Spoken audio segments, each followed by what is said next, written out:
Hi, I'm Charles with Aniket. The story begins as a boy named Tenjo is certain that the world has never welcomed him. Just then his heart begins to race as he sees some thugs harassing a girl, but they ignore his pitiful attempts to get their attention. They eventually hear him and Tendo stutters as he defends the girl. The thugs couldn't care less as they make fun of his weight and beat him relentlessly. The police arrive way too late to break it up, but when the girl goes to check on Tenjo, he just leaves. Tenjo thinks about how his appearance has always annoyed those around him, and not just at school but at home too. Things only got worse for him as he entered middle school, and his grandfather was the only one that ever cared about him. He always told Tenjo to treat everyone with kindness and happiness would eventually find him, but then he died. He left Tenjo's home, but his parents abandoned him, so he just works part-time jobs to support himself. At his graduation ceremony, Tendra was stopped by bullies as he tries to explain that he needs to get to work, but takes another beating. He gets fired from his job for being late and finally lets out his frustrations on a bathroom mirror. Tenju is convinced that nothing will ever change as he punches a wall and is shocked to find himself in a hidden room. He recalls that his grandfather had always been a traveler and would always bring back strange souvenirs.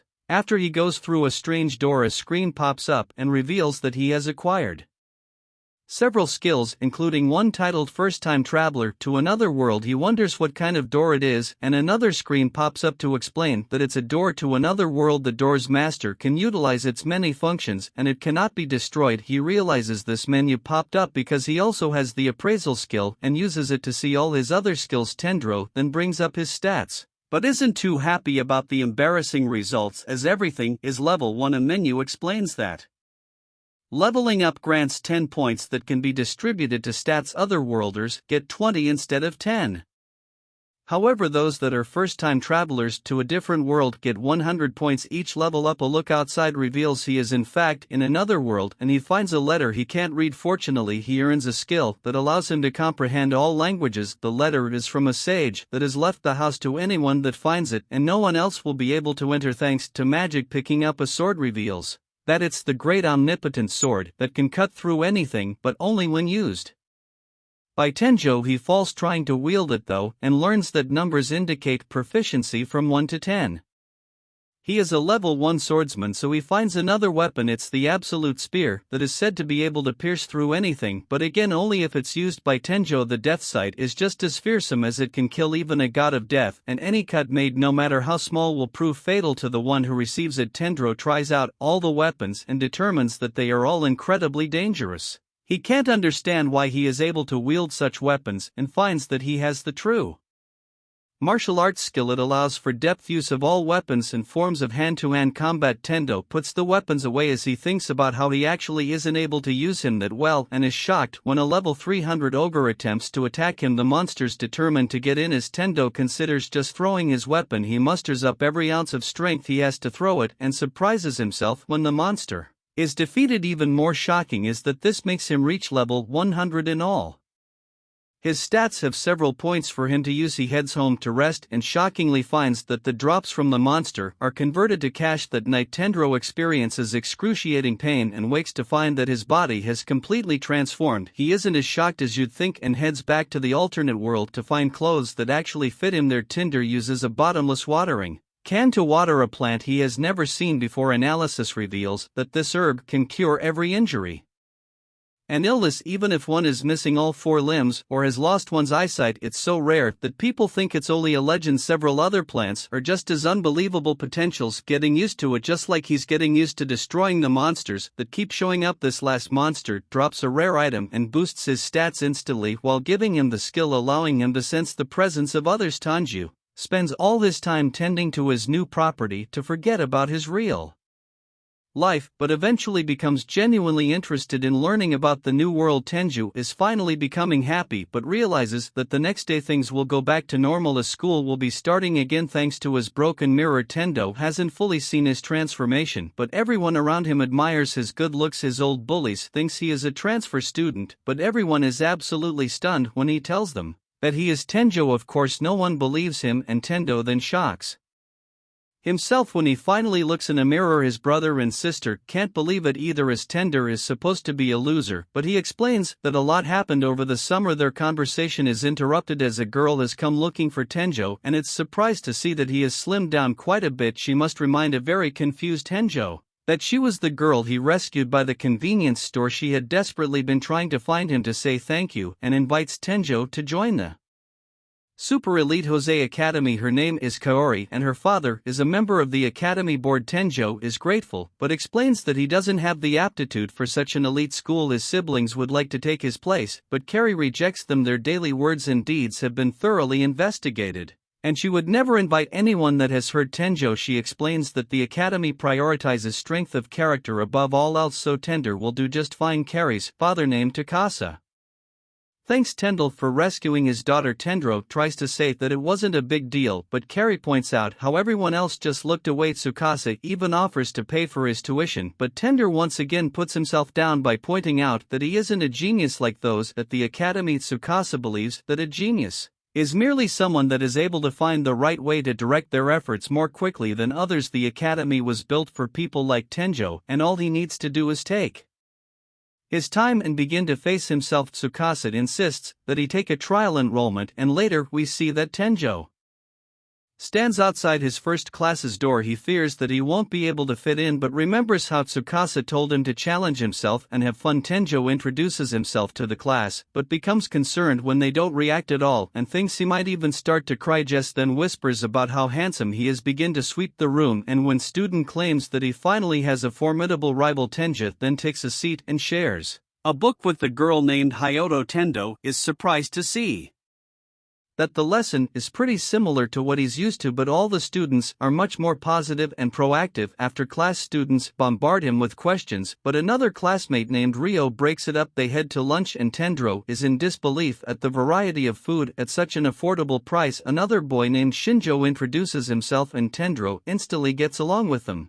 as they have a common interest in anime. Tenjo wonders if his uniform is the reason why people are staring at him, but Rico points out that it's actually because of his face. Tenju is certain that they are both in after-school clubs, but Rio just says that he is in the going home club and Shinjo is in the game club. Afterwards, Tendro tells Tsukasa that he was very impressed by the school and even more impressed by how friendly all the students were. Tenjo doubts that he belongs there, but Tsukasa believes that he's definitely worthy of the academy. Kaori then finds him and is relieved to hear that he has decided to attend, and she takes him to an outdoor mall where all the students go after school. She explains that she doesn't get to go there very often and she doesn't have many friends. This is because students are very reserved around her due to her father's job and family's high status. She has wanted to go there for the longest time and just now has decided to try going with Tenjo. They go on to eat some delicious food, but Tendro becomes concerned that he will go back to his old way if he eats too much. He wonders how Kaori was able to recognize him, and she explains that even though he has lost so much weight, his kindness on his eyes haven't changed at all. Tendo has been behaving too formally for her liking and requests that he just called her by her name, and so he does. The two get a bit brave and feed each other as everyone watches at how cute they are. The next day, Tendo heads back to the other world,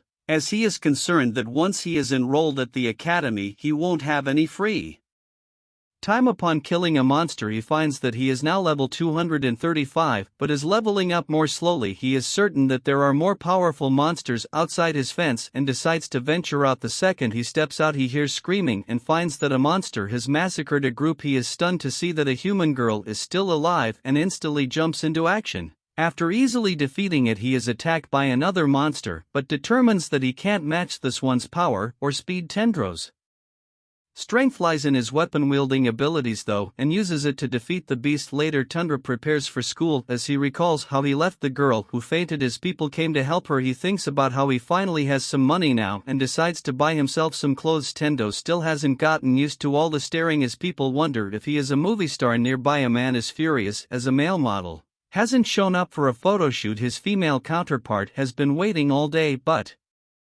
they can't do the couple's shoot without the guy. The photographer determines that he must use his last resort and proclaims that they will have to find another man somewhere in the shopping mall. Elsewhere, Tendo is overwhelmed by all the options at a store. He is approached by two girls and becomes nervous as he thinks it's some kind of high-pressure sales tactic. Turns out that they just want to accompany him while he shops, so he decides to just let them down politely. Sometime later, he wonders If he handled that situation correctly, just as we see that the girls haven't moved an inch and wonder if he's some kind of god. Just then the man in charge sees Tenjo and asks him to be his male model, doesn't want to let everyone down and decides to help them out. They begin and the photographer can't help but think Tendo is a bit stiff, so the female model named Mio does her best to calm him down. Tendra realizes that Mio is such an efficient worker and decides to put in more effort for her sake.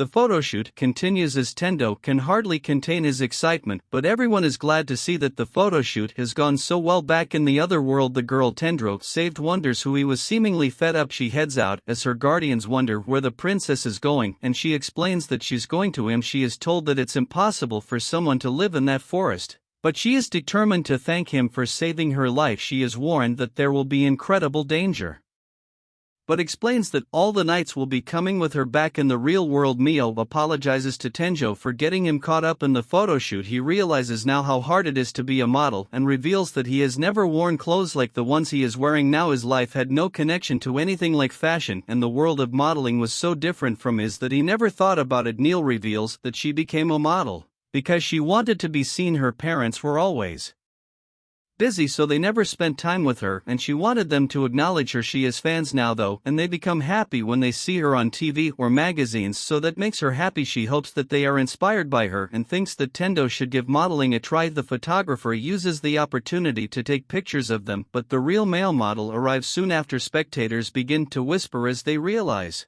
that the famous male model show has arrived. He disrespectfully insults the photoshoot and insists that Mio go with him to eat. After they finish working, Sho tries to intimidate Mio into going to get a drink with him as he completely ignores. Tenjo speaks louder though and points out how Mio clearly isn't interested. Sho slips but still tries to hit him, and Tendro easily stops him. Tenjo can't believe what just happened and points out how slow Sho is punch scene. Tenjo's curiosity immediately turns to fear as he wonders if everyone's going to start yelling at the ugly guy for beating up the handsome guy. He thinks he might start crying, but it's shocked to hear the crowd that has formed cheer for him. Shows in disbelief as he is also a boxer, and the photographer reveals that they recorded the entire interaction. Show's behavior has always been bad, and after this altercation he will likely never get work again. Miu explains how relieved she is as Sho has been following her recently, and she wasn't sure what to do. On a different note, the photographer points out how well Tendo did with modeling and offers him a contract. Tenjo explains that he enjoyed the day very much and learned so much from being around hardworking professionals. However, he declines as he states he's not even halfway good at anything yet and does not believe he can do the job. The photographer respects his decision and explains that youth is the perfect time to challenge oneself in different ways. Unfortunately, they can't pay him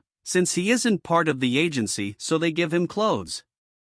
Instead, Mio hopes to see him again sometime, and they all say their farewell. Afterward, Mio expresses how she would like to work with Tenjo again someday, and the photographer points out how much he's blushing. Back home, Tender looks at his payment for all his hard work, but decides it's time to get back to what he really enjoys. In the other world, knights struggle to fight goblins and explain that they don't even have the numbers to retreat. The princess finds herself in trouble again, but Tendro appears from nowhere to rescue her. She knew he would come to her rescue, and everyone is at a loss for words as he helps their injured. The princess demands his attention as she has something important to say and shocks everyone when she asks Tenjo to marry her. Elsewhere, another modeling agency can't believe that someone's looks would be able to stand out when being next to Mio. They have no clue who Tendo is, but send someone to investigate and demand that they force him to sign their contract. The boss refuses to just let him get away as he laughs maniacally. Thanks for watching part 1. 3000 likes, and I'll know you want a part 2.